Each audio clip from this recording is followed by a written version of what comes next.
Hello, thank you all for joining us today on this very sad day here at the zoo. Just to let you know who we have speaking, I've got two speakers for you today.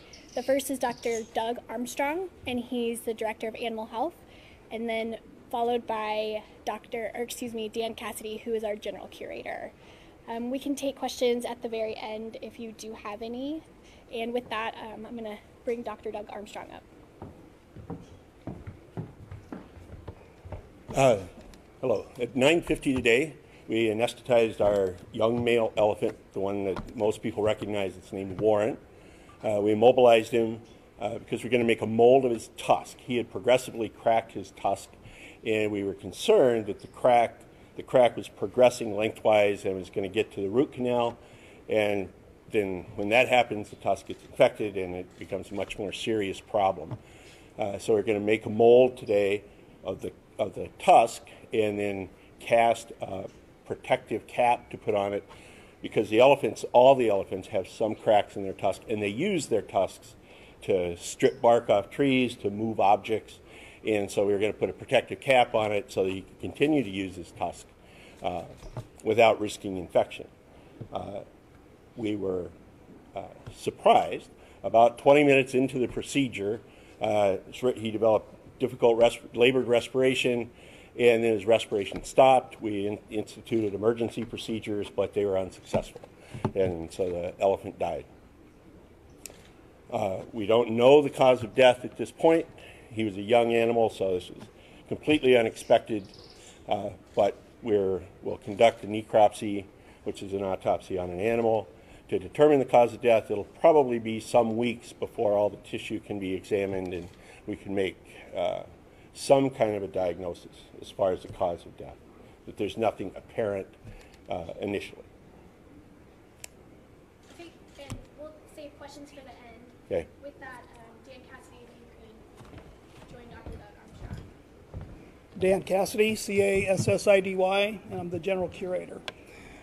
This is a really sad day for the staff and volunteers here at the zoo, and I'm sure the public, when they learn about it, as Warren was one of their favorites. As Doug said, this was totally unexpected, but working in this field is something that we have to deal with from time to time. But it's always more difficult when it's an animal that, particularly intelligent animal like the elephants, that you develop a strong relationship with, and especially one that had a lot of personality like this guy did.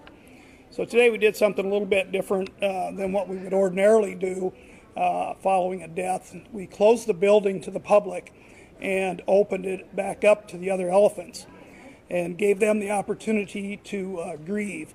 They came in. It was I've never seen anything like it in captivity. I have seen it in the wild. It does occur in the wild. Elephants come and grieve the death of their family members. And they all came in very quietly and stood around in an unusual fashion for them. Usually they're moving around a lot, making a lot of noise and everything. They were very quiet, and each one reached out in turn and touched Warren.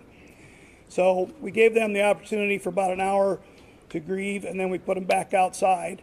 And I expect that over the next few days at least, they will come back to the site where Warren died and sniff around there as we see in the wild. Any questions for either one of us? How common of a procedure was this today with this elephant? It's been done before, I'm sure. Particularly with this elephant, we've immobilized him here previously. This is the elephant that, if you remember when they arrived, he had fractured his fibula.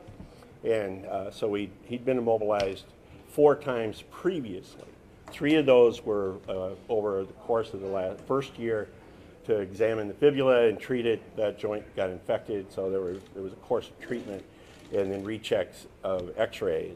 And then previously this summer in July, we immobilized him our initial attempt to deal with the cracks in the tusk was to remove because it cracks at the tip and they progress lengthwise. So we removed the cracks at the tip. He developed new cracks during August, and that's why we elected to take a different approach now, because our previous approach didn't work, and we were going to put a cap on it. So, and all of these elephants were immobilized multiple times in Swaziland for the capture and in crating for the transport. In the drug combination we've used, same combination. The one we use today, same combination we've used every time. So there was nothing new about that. Can you talk a little bit more about what immobilizing entails, or what you exactly do? So when we talk about immobilizing an animal, we administer a tranquilizer and an anesthetic. So the tranquilizer calms the animal down. The anesthetic produces unconsciousness. So we want the animal unconscious. So it's very similar to anesthesia in people. The only thing that's a little more challenging with the animals that we work with is, if any of you have been anesthetized, you know they almost always start with putting a line in, and then the initial anesthetic is always going intravenously. We don't have that option. So it was he was injected. Although it's interesting, he's over the year and a half he's been here, he's responded extremely well to training. So he was hand injected. He voluntarily took the injection, and then it took him about 20 minutes for the drugs to circulate through his system, and then he just sank to the ground and was out, and everything was going fine until about 20 minutes into the procedure, and then he developed respiratory problems. I know he was one of 2 males that you had here, correct? Correct. So can you talk to, I know you've done a lot of investments and really trying to up your breeding efforts here, how this is going to affect you guys in that effort? I'll defer to you. Thanks. We brought Louis in from Toledo just a couple of months ago, and he's a little bit older than Warren was, and he was going to be our first breeder. But we anticipated that as Warren became more mature, that then he would eventually become our second breeder. So this really impacts not only us, but all the elephants in captivity in North America. I know this is very early and probably premature, but is it likely that you may bring in another male in the future? Well, as you know from covering the transport of Louis, it's a really huge undertaking, so probably not in the near future. Number one, we'd have to identify one and then go through all the hoops that we had to jump through to bring Louis here. So we'll probably have all of our eggs in one basket right now with counting on Louis to be our breeder. Had he or any of the other elephants shown any odd effects to the anesthetizing process at all in the past? We haven't seen any unusual secondary effects, either during the procedure or after the procedure. So the drug that we use is reversible. That means when we're done with what we have to do, we give them a different drug that reverses the effects so they wake up quickly. And we haven't seen any issues. In fact, in Swaziland, some of the immobilizations were very, very long, over 2 hours that we kept them down. This was a 20-minute procedure. So, and again, we just haven't seen problems.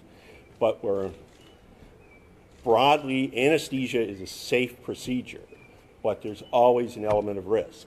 And so we go into it prepared, hopefully. We monitor carefully, but this was stunning. Is the facility still closed, or will it be closed in the future? The elephants are on display outside right now, and we may allow a little bit more time this evening, but I expect tomorrow that the inside and the outside will both be open to the public. And Warren hadn't bothered any elephants yet? No, he was too young. Has the zoo ever experienced a loss like this before? The last elephant we lost was almost 8 years ago, and that was an age-related issue. But in this manner, no. No. Now, Warren hadn't been here that long, only a year and a half ago. You talked about the big personality. Can you tell us a little bit about Warren's personality? Yeah, he was really kind of a favorite because he was a real toughie when he got here. You know, he acted like a big giant bull. You know, he was going to kick sand in your face, literally. He had a way of running up to the front of the enclosure and he would kick the sand of the display at you, especially me. I don't think he liked Doug much either.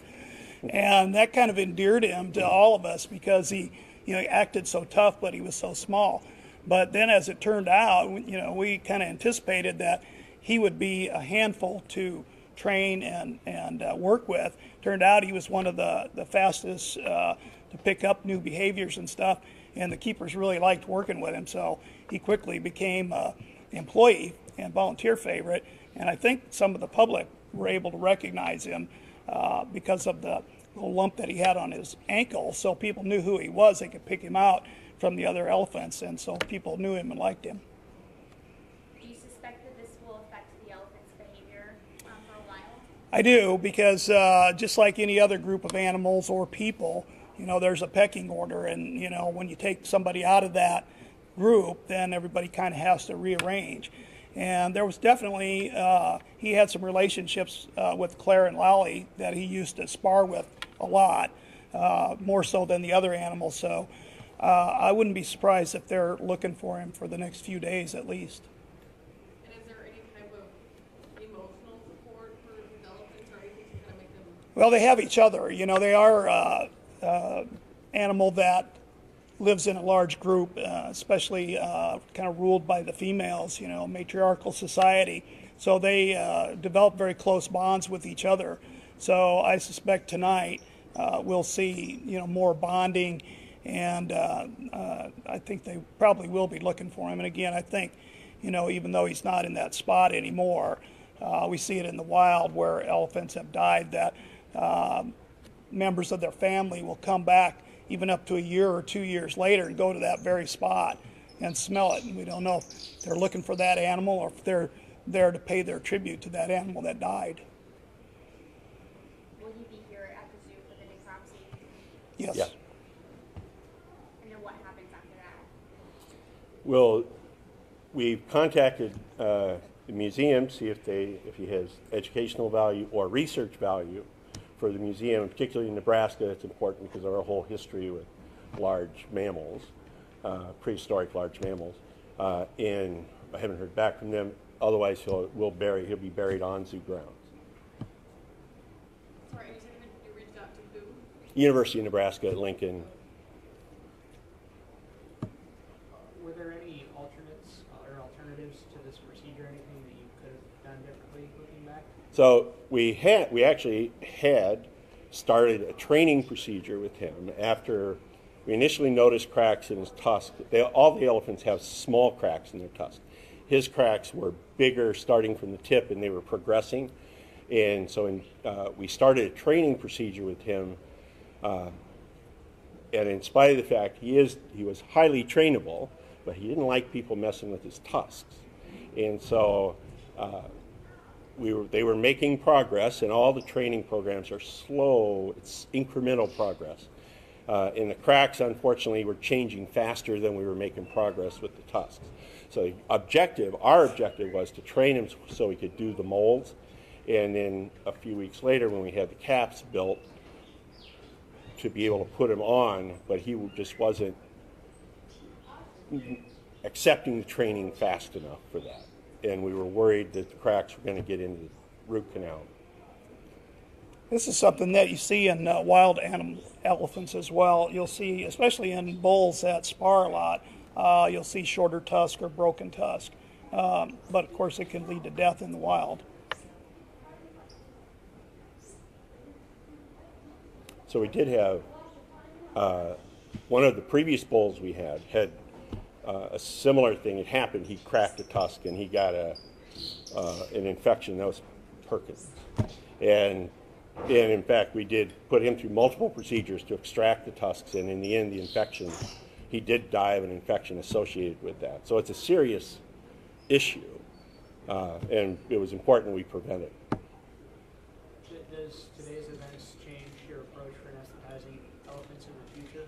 We'll first determine the cause of death, but we'll also meet with the crew. And most of the hospital crew is down there. We had 3 veterinarians, 3 technicians. We'll hold multiple meetings to reevaluate our procedures, see if there's something we should do different. But I'm confident at this stage that we're practicing high quality medicine. But anytime something like this happens, we always reevaluate and reassess. And we'll meet not only with the crew, the hospital crew, but the keeper crew, see if they observe anything different. Then we'll probably talk to some outside institutions and just see if anybody has any different ideas. Will there be any sort of memorial service, memorial for Warren, anything like that? There won't be a service per se, but if people want to post their pictures or comments about him on Facebook, or I think what we'll do in the viewing area in the barn, if people want to, kids want to draw a picture of him or, leave a flower or something in his name, we'll make that available. How many people were present during the procedure or used during the procedure? Well, there were around 15 people there. So we had 6 medical staff and multiple keeper staff, as well as some of our maintenance crew was there. They were helping make the mold that we needed to make. It was tough. There were at least 15 people there.